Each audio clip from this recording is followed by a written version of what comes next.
Well, I'm Jacob. And I'm Ammon. And we are the co-owners of 5 Sushi Brothers. Yeah, well, I first came up with the idea about late night sushi delivery.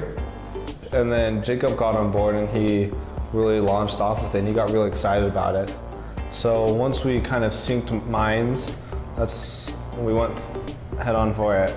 Yeah, and I think the idea came behind the pain point, just like we're roommates, we're hungry at night, we didn't want to go to fast food again. And so that's what got me excited about it, is it could get me over this hurdle and we could get like other people over the same problem. Yeah, so we got funding through Kickstarter. You know, we were dirt poor. I mean, we still are dirt poor, we're college students. Well, I am. And we didn't have any money at the time, but we didn't want to get any external investors. So Ammon came up with the idea of doing a Kickstarter, and we raised about $8,000 by the end of it, which was enough for us to get started. But we couldn't afford it at the beginning to have seating. Yeah. Because to start a restaurant off of $8,000 is pretty impossible. But we did it by not having any seating. Yeah. And by really good people around this neighborhood. There's really good people on Freedom Blvd. But now we're at a facility where we are going to be having seating.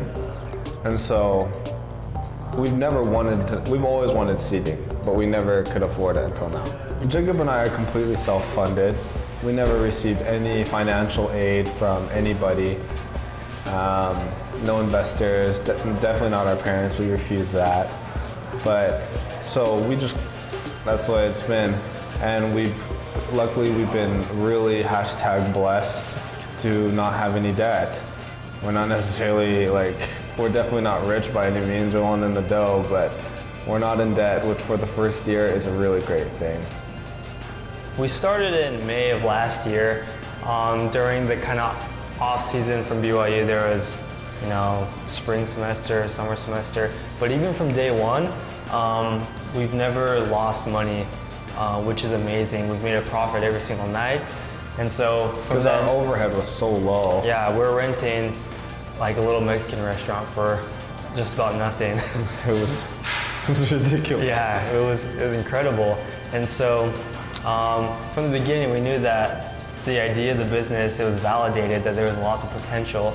And just as we've gone through these past 10 months, we've seen demand go up and up. We get busier, we hire more employees, and it's been a fun adventure. Yeah.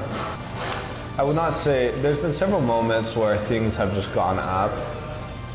And there's been an influx, and then it's been like several steps. It's never been super gradual. It's kind of been jumpy. But we're definitely not to the point where we want to be yet. We're getting there, and we're very happy, and we're very grateful for the progress that has been made, because we couldn't have done it by ourselves without great customers, good employees. But we're definitely not at a point where we can say we've made it. Yeah, so we have about 5 to 6 delivery boys a night. We still got work to do, we're still working on getting things faster, because things can never be fast enough for us.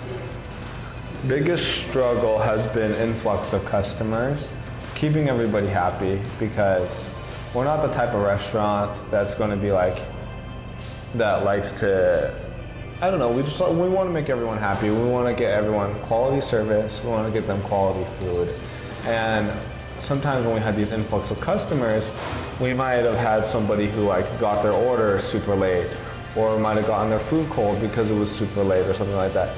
Those are the problems that we work very hard to address. We're always concerned about the guy who gave us a 2-star review. Why did he give us a 2-star review? It might have been 1 out of 300, but nonetheless, we want that 1 out of 300 guy, we want him to be happy. And if we can't make him happy, then there's something that we need to be doing better.